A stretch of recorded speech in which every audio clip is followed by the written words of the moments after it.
Please. Thank you very much, my prepared speech. There are many ways of saying never again, and some of them direct, some of them not so direct. Among the indirect ones, for instance, I would count an exercise that we had many years ago entitled PRONACO, which is one of the efforts made to try and suggest protocols of association which would prevent the kind of tragedy that we have witnessed before. I remember among the participants was a young man, very young man. At the time, his name was Agbajalingo. I've always asked myself, was he the one who was kidnapped recently by the police? And nobody seems to know his whereabouts up till now. You know, civil society tires very quickly here. Once we manage to get Showore out of the clutches of some mad dogs, people promptly forgot Agbajalingo. So let me use this podium to ask, to call on the security forces and to produce him. Let's know exactly where he is, since they kidnapped him in Lagos. The second remark is a more cheerful one, and that is to say, to thank a number of public-spirited humanity considering governors in this nation who finally responded to the demands, the yearning of their citizens and launched an organization called Amotekun. It counts as one of the most unexpected, because I had given up on them, unexpected but at the same time most desirable New Year presents I think this nation has ever received. Amotekun. Those who disagree are free to disagree. The point is, the yearning of the people has been fulfilled with that organization. So now to the burden of my main contribution. Last year, October, I think it's on the 8th, not long after this nation's space of its independence day anniversaries, I found myself in Athens attending the Athens Democracy Forum.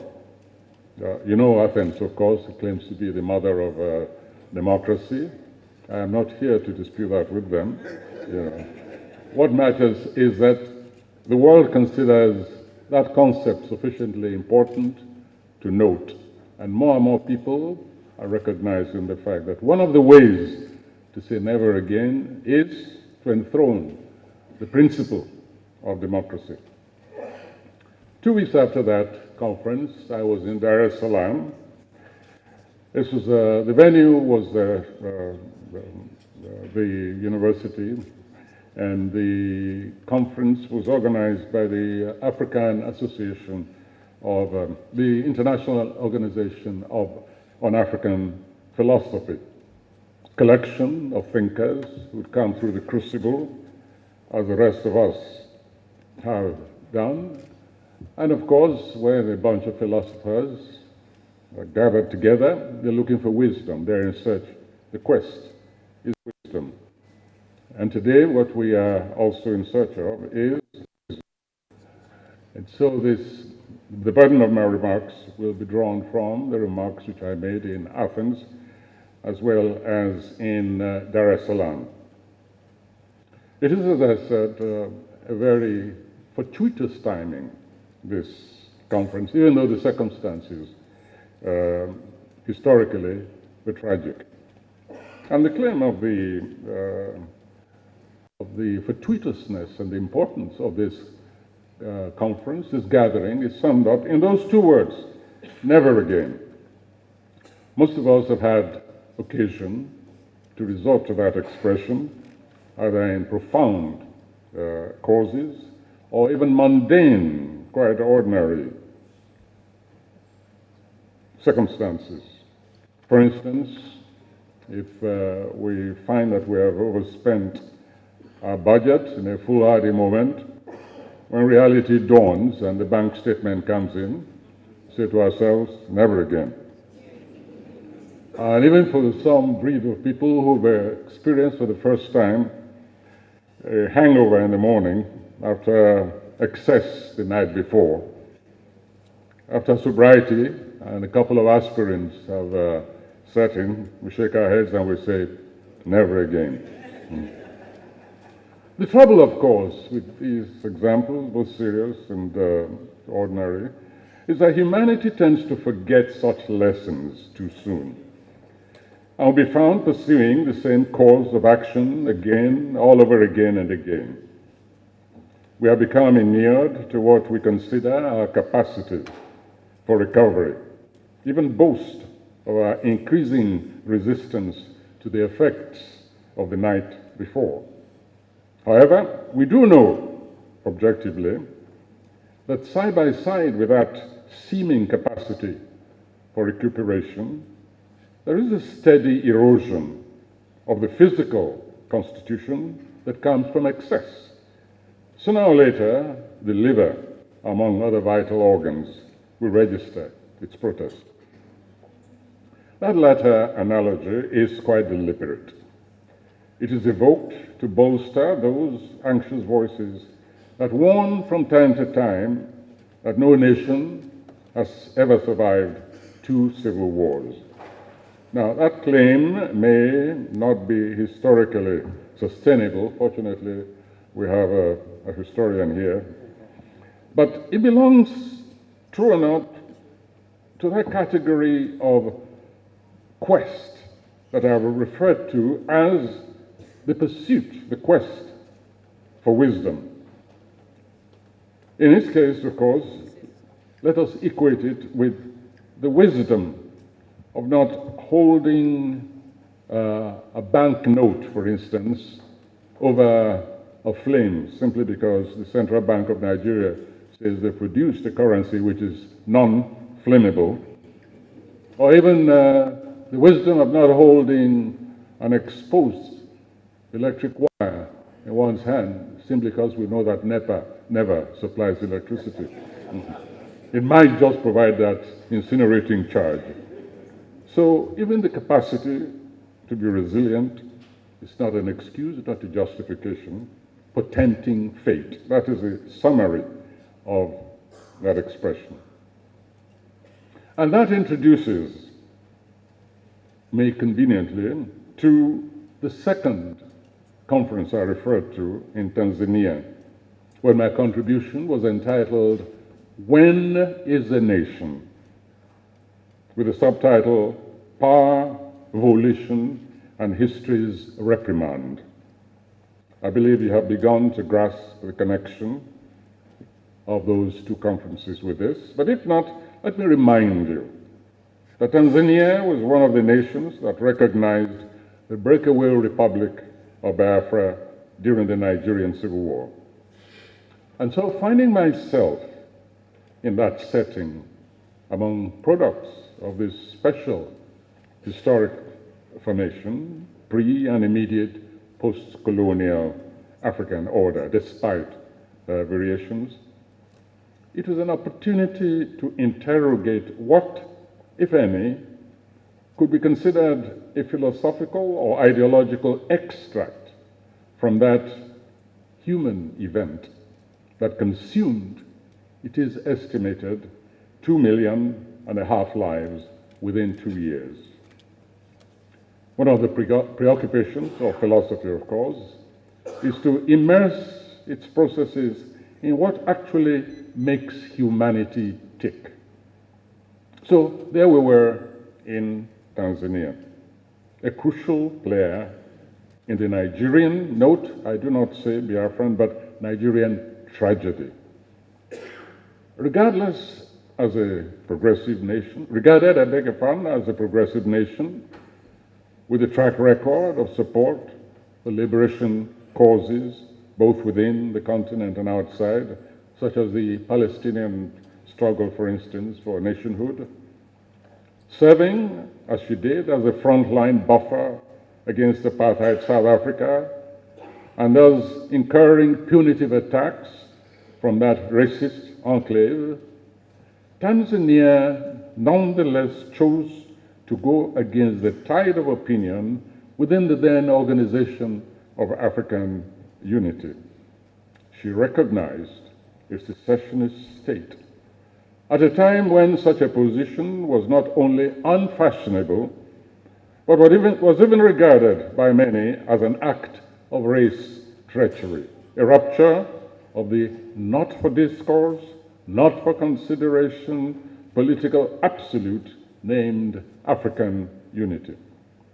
Yes, indeed, that was the conjure word at the time. Unity, African unity, national unity, any unity at any cost.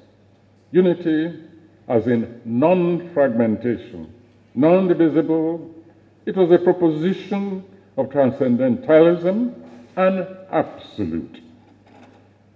So there was a modern continent, offspring of multiple rapes, of indecipherable trading treaties, and externally imposed distribution lines. This nation, among others, the continent itself, was to be weaned on the milk of a foster mother named African unity.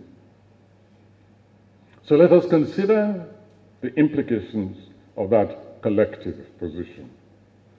In objective terms, what exactly was it? A historic irony, I propose. We're introducing here a very plain issue that goes to the heart of nation coming and being of any people. That issue being a polarity between volition and dictation. Perhaps you will now admit the relevance of my commencing reference both to the Athens Conference and to the Tanzanian. The Yoruba have a proverb for the implicit lesson in contradictions from the two conferences and this one. It goes thus: wọ́n ní Amotekun ẹrù orí ẹ̀ wọ̀, ó ní àtìsàlẹ̀ ni. Translation: the knock-kneed porter was told, that load on your head is skewed. His reply was, oh no, the problem lies at the base, not at the consequence. And so the question is thrown open as a fundamental proposition. Is democracy itself not vitiated, not rendered a sham, where the roots of the coming in being of a people spell dictation, coercion as opposed to choice, volition, consent, and participation in its own coming in being? These obviously are the building blocks of democracy. Democracy is manifested not in the rhetorical flourish. That is the irony to which I refer. An irony that commenced when the Organization of African Unity adopted the very protocol of the non-fragmentation, the inviolability of boundaries. That is, the sacrosanctity of given boundaries, dictated, imposed, conscripted boundaries, and the member states of that continent swore to defend those boundaries to the last drop of our blood.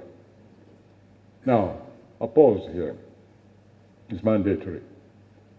I know that I shall open the pages of the newspapers tomorrow and read that Wale Soyinka has advocated the breakup of Nigeria all over again. One reporter will report it, others will copy from the notes, and before you know, I find myself defending something which I never said. No matter, one gets used to it. I shall continue, as I always have, on my own terms, with my uninterrupted dialogue with history and in my own mode of expression. Those who wish to catch up can do so in their own time. My extract from the Civil War remains what it always was, a simple self-interrogatory. Have we been had?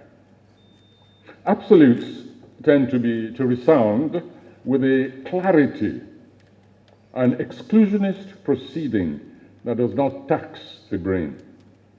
Absolutes readily corral even millions into a comfort zone of unquestioning receptivity, simply from fear of the unknown, of the disputable, or even just from the way they sound, not for the implications of their content.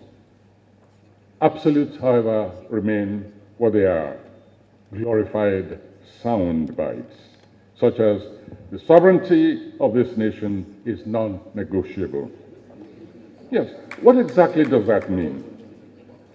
We know what it means, or what it meant for the first comers at the helm of affairs in the Organization of African Unity. It meant for them to each his own as exists at a particular moment of history. It meant this is a club of leaders. Let us keep things exactly as they are by respecting one another's turf.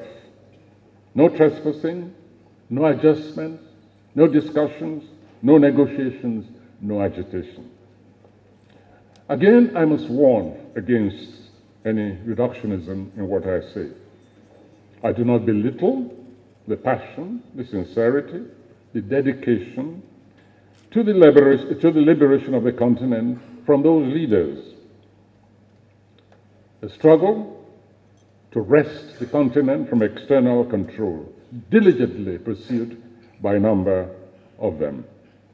I do not belittle the ideological determination of a handful, the will to transform, to catch up with the rest of the world, and redress the history of enslavement, both by the Eastern and the Western worlds, the humiliating racism for which we are on the receiving end, even till today. I do not for a moment underestimate the self-sacrificial efforts, and I do not ignore the vision of a few of those leaders.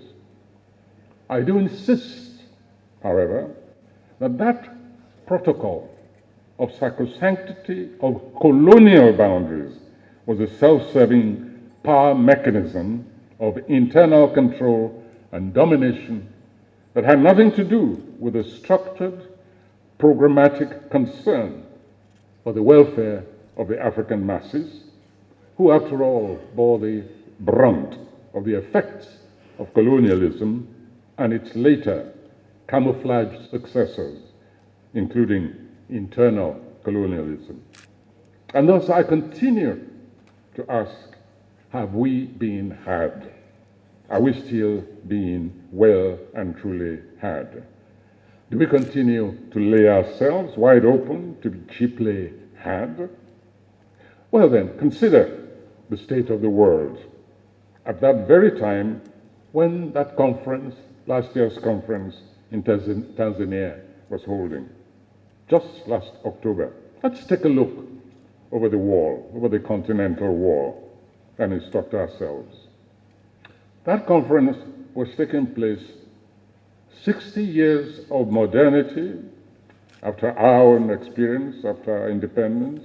It was taking place simultaneously with an ongoing upheaval in a distant continent, Europe, in a former colonial power, Spain. Yes, that power, Spain, was embroiled in a secessionist move by a province known as Catalonia. The initial dramatic proclamation took place in Catalonia's own provincial parliament earlier that year, echoing that other allegedly retrogressive move thousands of miles away on this very continent, in this very nation, in a region abutting the Bay of Biafra.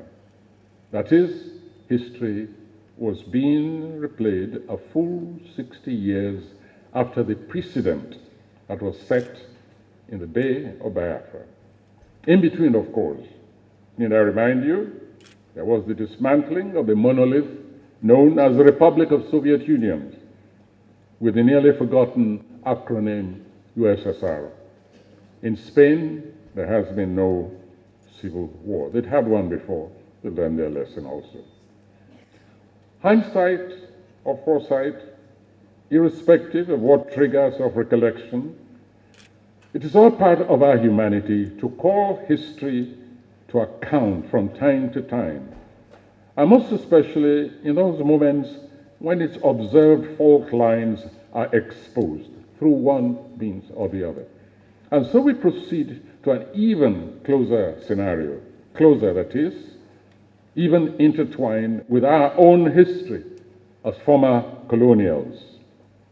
I refer, of course, to the United Kingdom, a fellow Commonwealth nation. I refer to the attempted breakup of that once colonial power, whose policies in the first place certainly contributed to a violent, devastating resolution on the Nigerian testing ground. The Brexit movement is taking place within a loose organization, so we're not going there.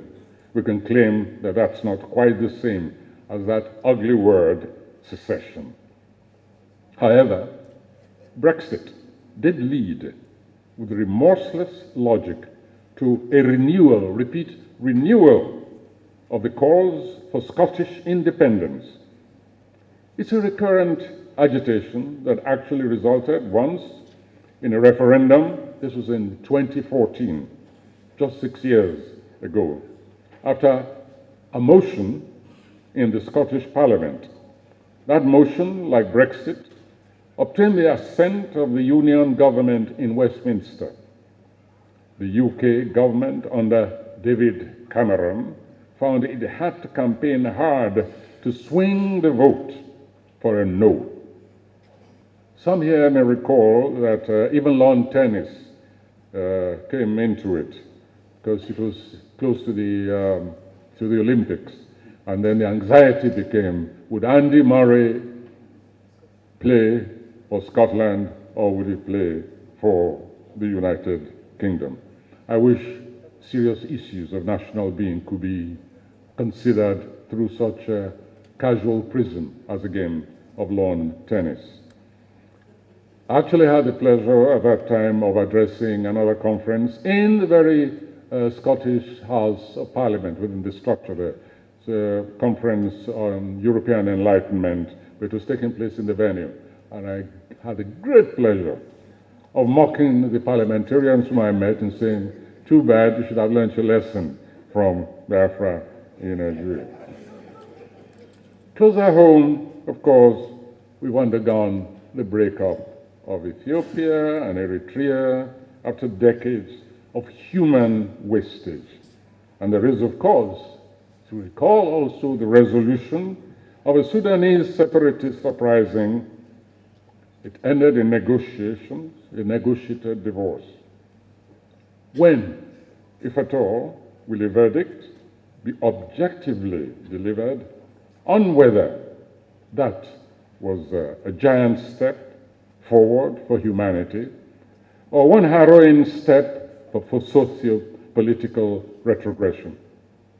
What matters for those of us committed to a humanist way of thinking and regarding the world and ourselves is this: a direction was finally agreed upon in favor of the survival of Sudanese humanity and the annulment of the unwritten pacts of mutual human decimation.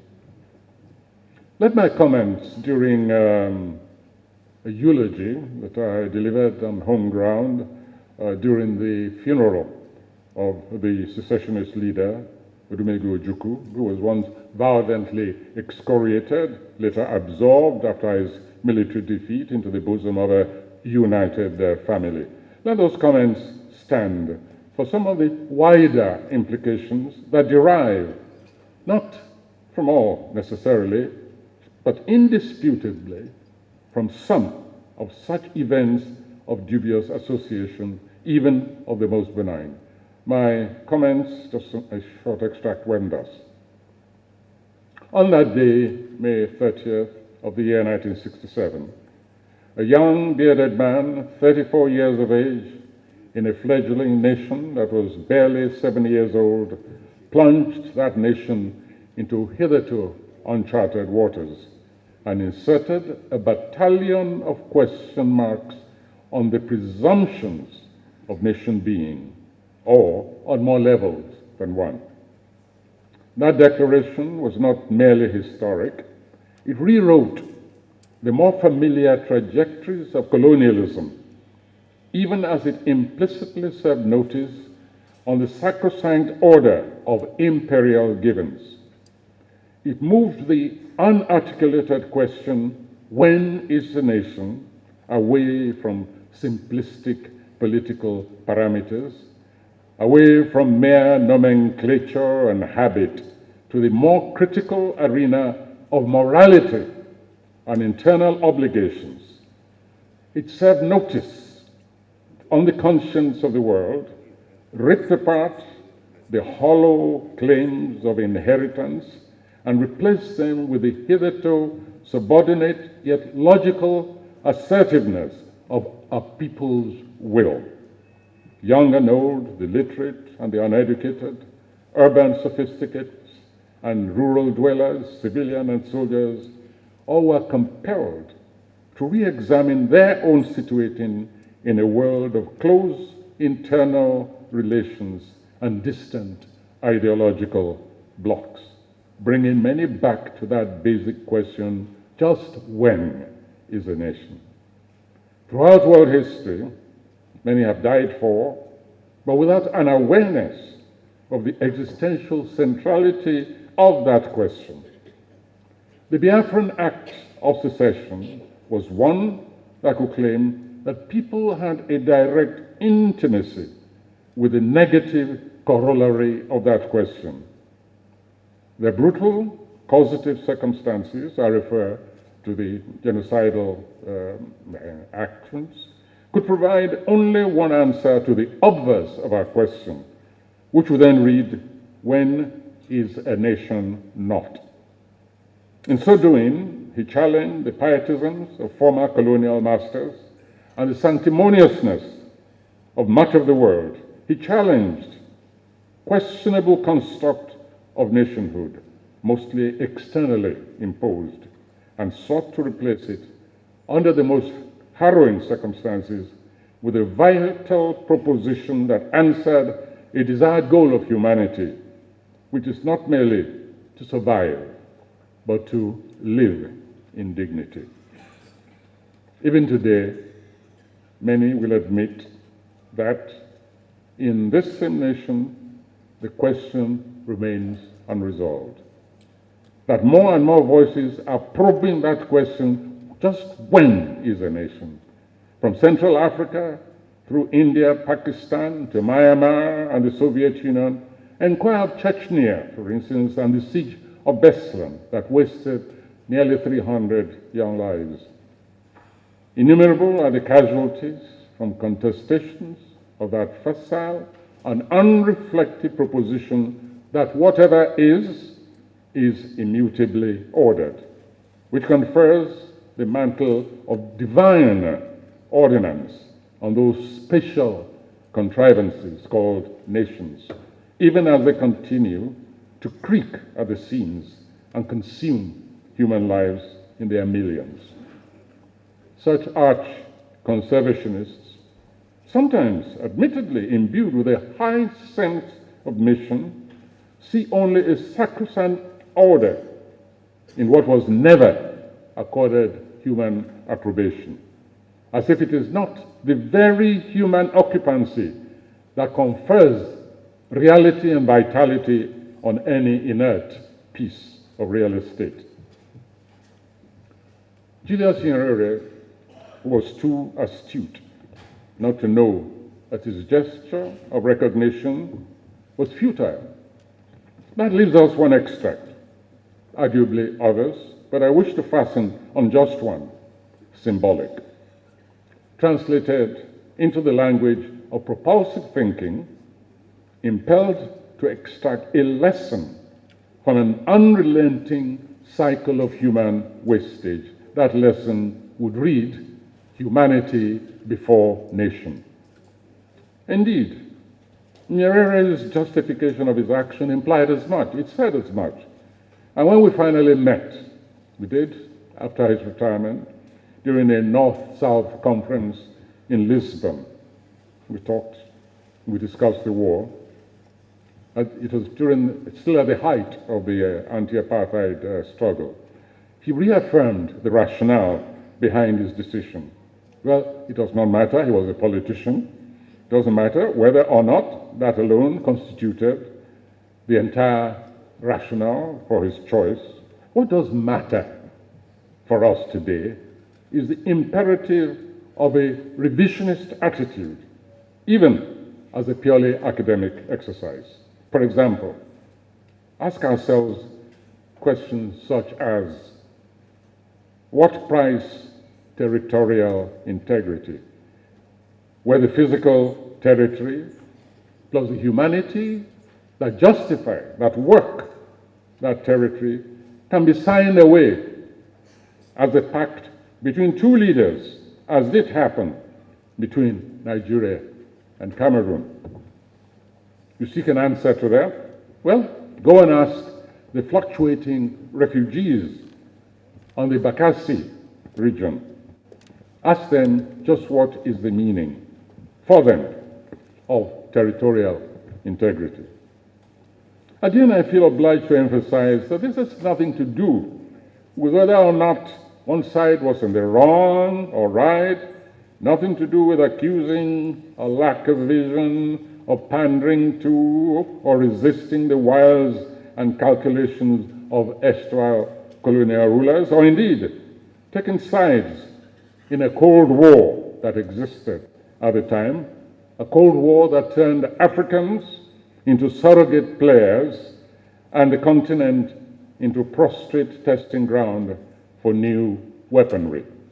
No, we merely place before ourselves an exercise in hindsight, with no intention, however, of denying credit to those who did exercise foresight at the time. We propose simply that the loss of 2.5 million people, the maiming and traumatization of innumerable others, and devastation on a hitherto unimaginative scale by a nation turned against itself, even as it teetered on the edge of modernity, provokes sober reflection. That's all. Sober reflection.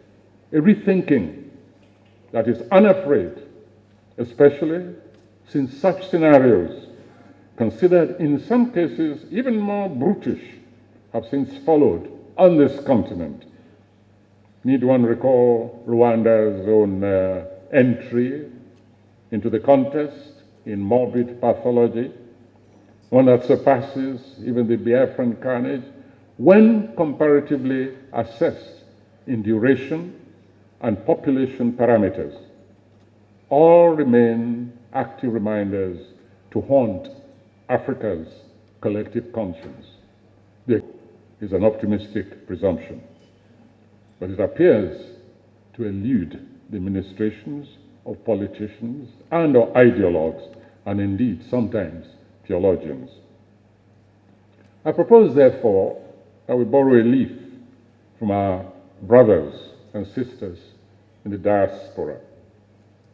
Such is the ingrained slave mentality of the progeny of those dispersed people on this soil, the people they left behind, that is, we.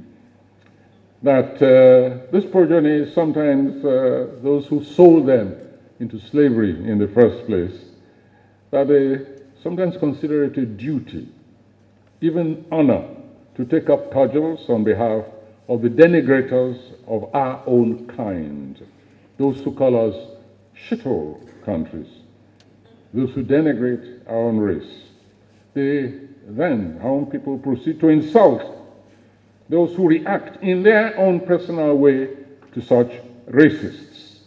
however powerfully positioned, and no matter where on the globe they control millions of people. So let me jog your memories regarding the spate of serial killings. It took place in America just about that time when a certain president was haranguing his way on the back of the insults of African nations into the presidency of the White House. The African Americans, tired of being arbitrary sacrificial lambs, went on nationwide protest marches carrying placards that read, "Black Lives Matter." So adopting that simple exhortation enables us to include the millions of victims of failed or indifferent leadership who are more concerned with power and its rewards, who see the nation not as expressions of a people's will, a people's need, sense of belonging and industry, but as ponds in which they, the bullfrogs of our time, can exercise power for its own sake. It is they who militate against the reality of nation, not, and I shall end on a selective note, not, for instance, the products of migration from purely nominal nation enclaves on this continent. Those who perish daily along the Sahara Desert routes, who drown in droves in the Mediterranean. They are the ones who confronted themselves with the question, and an answer resulted in a rather terminal determinism. When is a nation, was the question they asked themselves, and unfortunately they answered, not when we left where we thought home. As long as our humanity opts for unmarked graves in the Sahara Desert or in the stomachs of fishes in the Mediterranean, their answer remains to haunt all of us. Yes, indeed. Let us internalize that African American declaration as a statement of living faith, an expression of our humanity that may compel leadership to pause at crucial moments of decision, thereby earn us a space where we can rethink those bequeathed absolutes that we so proudly spout, gospels of sacrosanctity, imperatives of, or even questionable truths about nationhood that nerve us to advance so conceitedly towards the dehumanization and decimation of our own kind. Anytime that leadership, on whichever side, is about to repeat, yet again, the ultimate folly of sacrificing 2.5 million lives on the altar of absolutes, any absolute whatsoever, we should borrow that African American credo, paint them on prayer scrolls, flood the skies in their millions with kites bearing that inscription, and balloons that read very simply, African lives matter. Thank you very much.